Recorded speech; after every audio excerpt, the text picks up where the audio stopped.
स्वर्ण जो आप हमारे हाथ में देख रहे हैं, इस स्वर्ण को इस समय राजकीय स्वर्ण की चमक बढ़ानी चाहिए थी, परंतु हुआ कुछ और ही है। कालीघाटी क्षेत्र के भूतिया चोर ने यह स्वर्ण जो विजयनगर राज्य का है उसे चुरा लिया। इसे लूट लिया गया था और उसके पश्चात यह प्राप्त हुआ हमारे कक्ष में। और चोरी का सामान जिस किसी के भी घर से प्राप्त होता है, प्राय वही चोर होता है।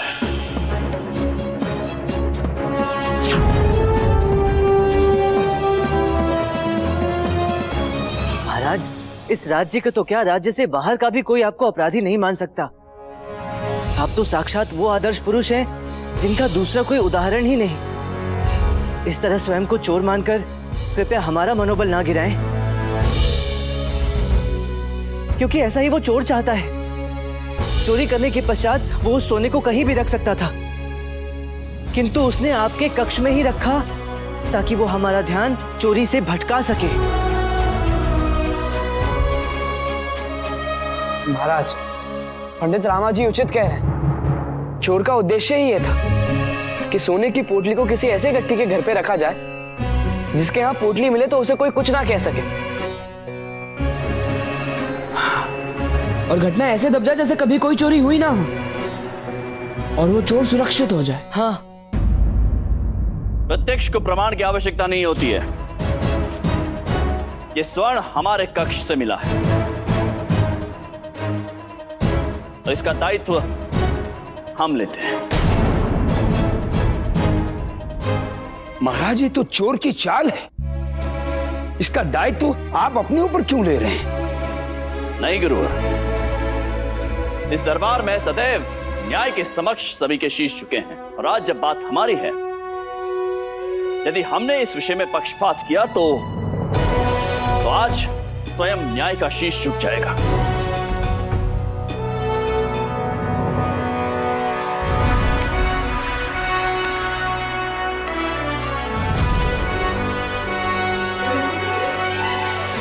जब तक चोरी का असली अपराधी नहीं पकड़ा जाता है, तब तक हम स्वयं को एक महाराज के रूप में इस सिंहासन पर बैठने के योग्य नहीं समझते हैं।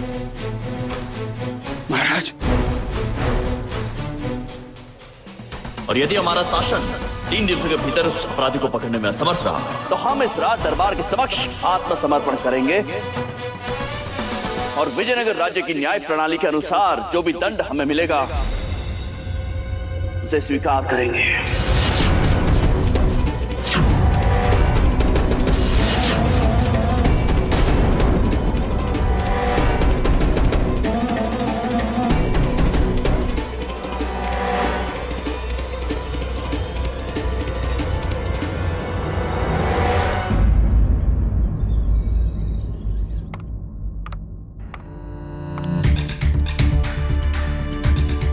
पंडित रामाकृष्ण, हम हाथ पर हाथ धरे कैसे बैठ सकते हैं? पानी महाराज के गले तक पहुंच गया है। उस चोर ने पूरे राज्य को फंसा दिया। नहीं गुरुवर, सत्य तो ये है कि उस चोर का पासा ही उल्टा पड़ गया है। चोर का पासा उल्टा पड़ गया है? वो कैसे? वो ऐसे राजगुरु जी, क्योंकि उसने जो सोचा था वो हुआ ही नहीं। उसका उद्देश्य यह था कि यदि महाराज शंका के दायरे में आ जाएंगे तो ये प्रकरण ठंडा पड़ जाएगा और इस बात को यहीं दबा दिया जाएगा। और ऐसा कुछ भी नहीं हुआ। महाराज ने इस पूरी घटना का दायित्व स्वयं पर लेकर उस चोर को ही चुनौती दे दी और हमारे लिए भी चुनौती खड़ी कर दी। अब हमें किसी भी हाल में महाराज को बचाना ही होगा और उस लुटेरे को पकड़ना होगा। हाँ, परंतु पंडित रामाकृष्ण, हमारे पास केवल 3 दिन है, और इन 3 दिनों में उस चोर या डाकू जो भी है उसे नहीं पकड़ा तो अनर्थ हो जाएगा, क्योंकि महाराज अपने वचन से मुड़ेंगे नहीं और संपूर्ण अपराध स्वयं के सर ले लेंगे। नहीं मंत्रीवर, हम ऐसा नहीं होने दे सकते। जो महाराज स्वयं निर्दोषों के लिए सदैव लड़े हैं, जिनका न्याय पूजनीय रहा है, हम उनके साथ कैसे कोई अन्याय होने दे सकते हैं? इसीलिए पंडित रामाकृष्ण, हमें जो भी करना है अति शीघ्रता से करना होगा। और हाँ, इन 4 लोगों के बारे में जो जानकारी आपने मांगी थी वो हमारे पास है, परंतु पता नहीं उससे आपको कुछ प्राप्त होगा या नहीं। क्या प्राप्त होगा और क्या नहीं, वो तो उसे सुनने और देखने के नजरिए पर आधारित है। हाँ, आप सर्वप्रथम उस सूर्य राव के विषय में बताइए।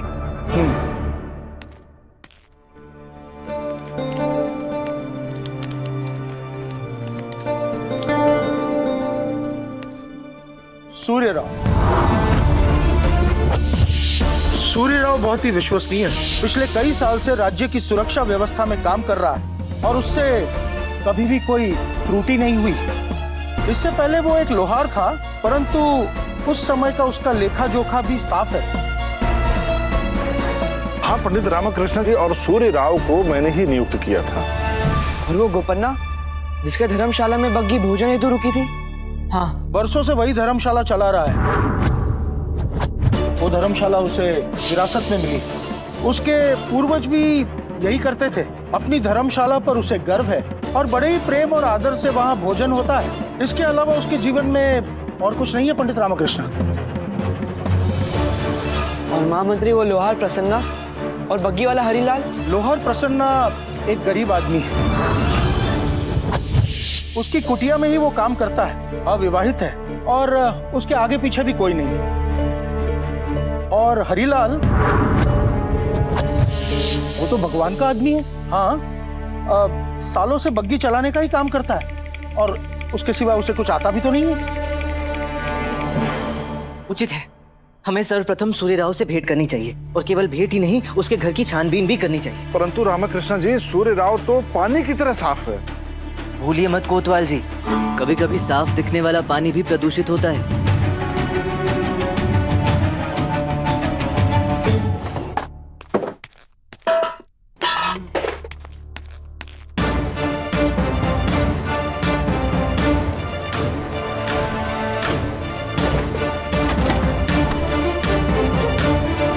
आपको लगता है चोरी मैंने की है? नहीं की तो इतने चिंतित क्यों हो रहे हैं? पंडित रामकृष्ण जी, मैंने तो अपनी जान बचाने के लिए आपसे विनती की थी, ना कि फंसाने के लिए।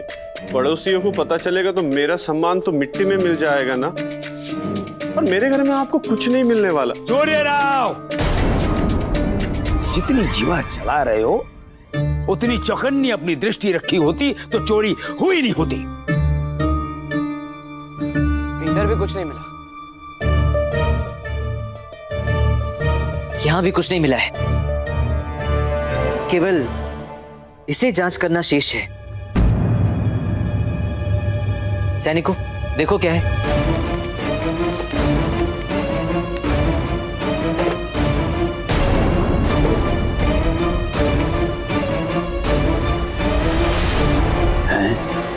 ये क्या है? आप अब भी लोहार का काम करते हैं? नहीं, ये औजार मैंने दिवाली में पूजन हेतु रखे थे। पर औजार रखना कोई अपराध तो नहीं है। अब पंडित रामकृष्ण जी, चादर से लेके पर्दे तक, अलमारी से लेके पलंग तक, रसोई घर से लेके स्नान घर तक सब जगह देख लिया, लेकिन सोना कहीं नहीं मिला। पंडित रामा जी, यहाँ और छानबीन करना समय बर्बाद करने जैसा होगा। हाँ बीरबल, यहाँ तो कुछ भी नहीं मिला, किंतु मुझे ऐसा लगता है कि गोपन्ना की धर्मशाला और प्रसन्ना लोहार के पास अवश्य ही कोई ना कोई सुराग है जो हमारी प्रतीक्षा कर रहा है। तो प्रतीक्षा किस बात की? चलते हैं। ठीक है, तुम गोपन्ना की धर्मशाला में जाकर देखो कि वहां भोजन के अतिरिक्त और क्या पकता है, और मैं प्रसन्ना लोहार के पास जाकर देखता हूं कि लोहे में खेलने वाले सपने सोने से कब से खेलने लगे। मेरी धर्मशाला की छानबीन चल रही है और आप व्यर्थ में संदेह कर रहे हैं मुझ पर। क्योंकि बग्गी सबसे पहले यही रुकी थी, तो सबसे पहले संदेह करने के अतिरिक्त और कुछ नहीं है हमारे पास। आप ये बताइए कि बग्गी कब आई थी, कितनी देर रुकी थी, और जब सब भोजन कर रहे थे तो बग्गी के आसपास कौन कौन खड़ा था? प्रसन्ना, क्या कल तुम्हारे पास राजकीय बग्गी आई थी? अब लोहार की दुकान पे लोहा ठीक करवाने नहीं आएंगे तो क्या कपड़े सिलवाने आएंगे? जितना पूछा जाए उतना ही उत्तर दो, क्योंकि जिस बग्गी की तुमने मरम्मत की थी उसमें राजकीय सोना था जो चोरी हो चुका है। क्या? परंतु मैंने तो बग्गी की बाहर से मरम्मत की थी, उसके भीतर क्या था ये मैं नहीं बता सकता हूँ। मैंने सिर्फ उसका पहिया ठीक किया था। क्या खराबी थी उस पहिए में? उसके एक पहिए की कील निकल गई थी, क्योंकि सड़क पे गड्ढे कुछ अधिक ही हो गए हैं, इसलिए पहिए की कील निकलना तो आम बात हो गई है। परंतु मैंने शीघ्र ही सही कील बनाकर उसमें लगा दी और फिर बग्गी पहले जैसे चलने लग गई। दिन भर में इस सड़क से कितनी सवारियां गुजरती हैं? दिन भर में 2-3 से अधिक नहीं। रामाकृष्णा जी, आपकी राजकीय बग्घी ठीक मेरे दुकान के सामने खराब हुई, अन्यथा सिपाहियों को अपना पहिया ठीक कराने के लिए 3 कोस पीछे गांव में जाना पड़ता।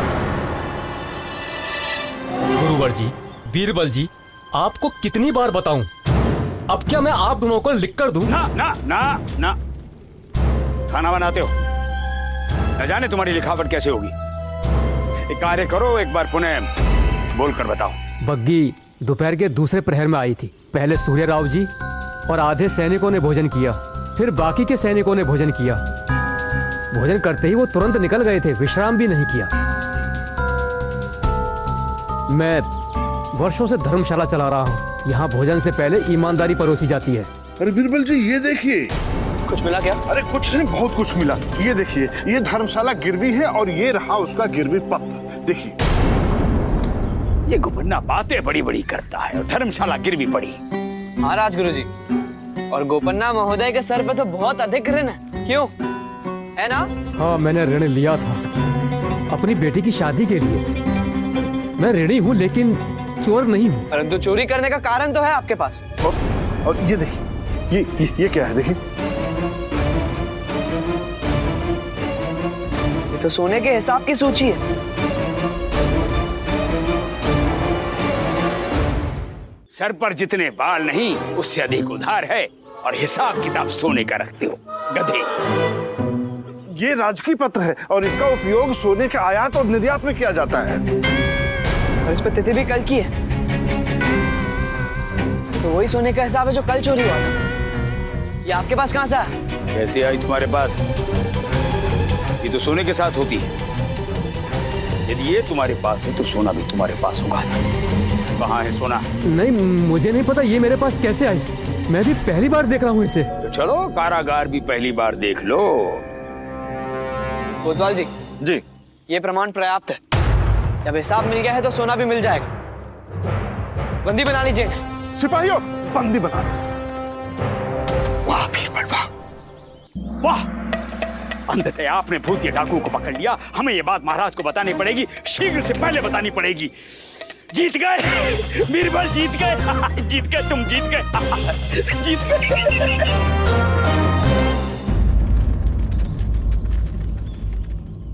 पंडित रामाकृष्ण जी, मैं अपने कार्य को ही पूजा समान मानता हूँ, इसलिए मरम्मत के कभी किसी से अधिक दाम नहीं लेता हूँ। और राजकीय सोने की चोरी के बारे में तो मैं अपने बुरे से बुरे सपने में भी नहीं सोच सकता। ठीक है, किंतु जब तक मैं ना कहूँ इस क्षेत्र को छोड़कर तुम जा नहीं सकते, क्योंकि जांच अभी पूर्ण नहीं हुई है। मैं पुनः भेंट करने आ सकता हूँ। रामा जी, अगर मैं सोने का लुटेरा होता तो मेरे हाथ में सोने के कड़े होते, ये लोहे के नहीं। अपना काम कीजिए।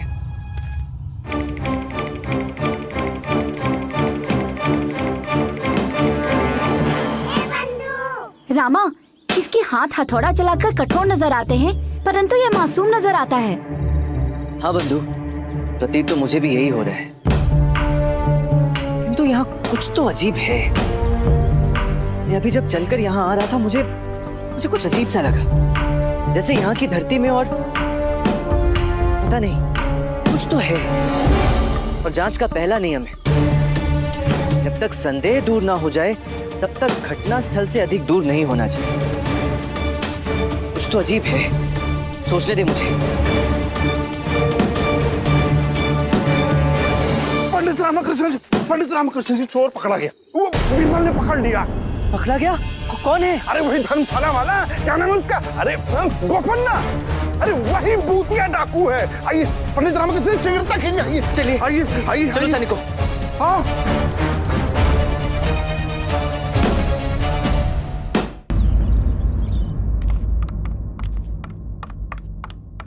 आइए गुरु।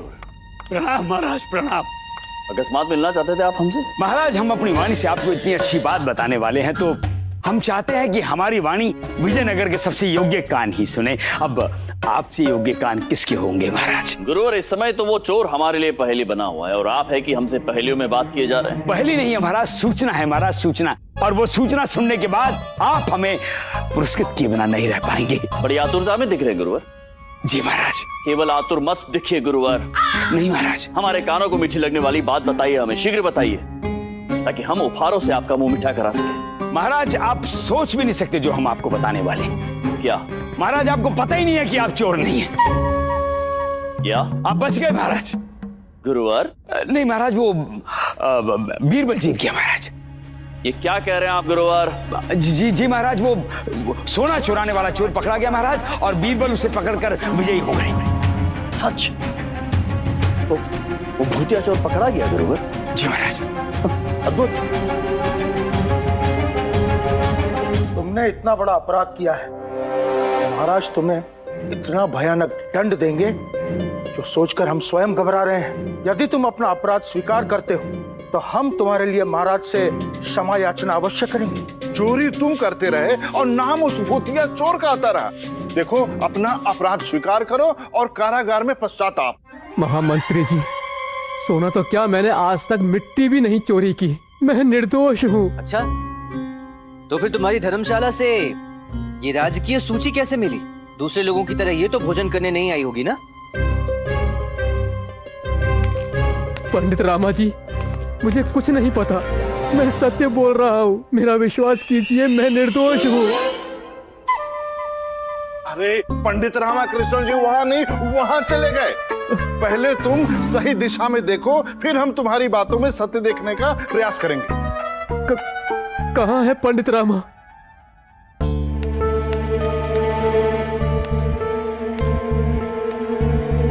उपन्ना, मुझ पर नहीं, मेरी बातों पर ध्यान दो। मुझे ये बताओ कि तुम्हारी धर्मशाला से बग्गी कितनी दूरी पर थी? इतनी? नहीं। इतनी दूरी पर? और थोड़ा दूर। अच्छा, इतनी दूरी पर तो होगी। अब मैं नहीं बता सकता। नहीं बता सकता? क्यों नहीं बता सकता? क्योंकि मेरी आंखें मना कर देती हैं। इतनी दूर स्पष्ट रूप से नहीं देख सकता। गत कुछ वर्षों से मेरी दूर की दृष्टि मुझसे दूर हो गई। अर्थात तुम ये कहना चाहते हो कि तुम्हारी दृष्टि कमजोर है? जी, मैं 6 गज से आगे नहीं देख सकता हूँ। 6 गज से आगे नहीं देख पाते? और उस दिन तो दोनों हाथ उठा के आपने कह दिया था कि बग्गी को कभी भी कोई अकेला नहीं छोड़ के गया। क्यों? वो मैंने अनुमान से कह दिया था, ताकि आप लोगों को विश्वास हो जाए कि चोरी मेरी धर्मशाला से नहीं हुई थी। दृष्टि एक चोर के लिए ऐसा शस्त्र है जिससे न केवल वो चोरी करता है, अपितु भागने के रास्ते भी ढूंढता है। गोपन्ना ने ये चोरी नहीं की। ये चोरी बहुत बड़ी दूरदृष्टि से की गई है,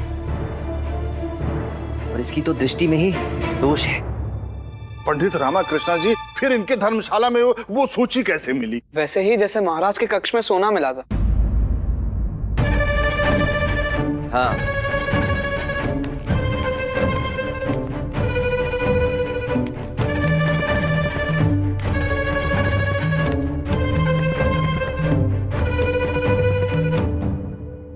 किंतु जब मैं लोहार के यहाँ गया था तो मुझे कुछ अजीब सा लग रहा था, और मैं उस बारे में विचार कर ही रहा था कि कोतवाल ने आकर मेरे विचारों की दिशा बदल दी थी। हाँ? मैंने कब बदल दी? कोतवाल जी शांत रहिए। अच्छा ठीक है। क्या सोच रहा था मैं?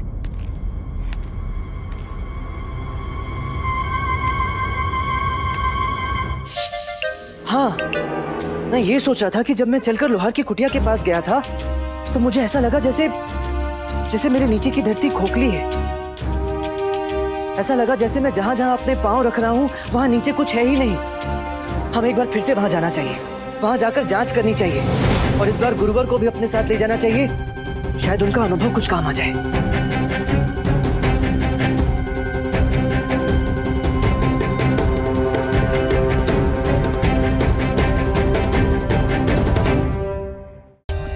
For more updates, subscribe to our channel, click the show links and enjoy watching the videos.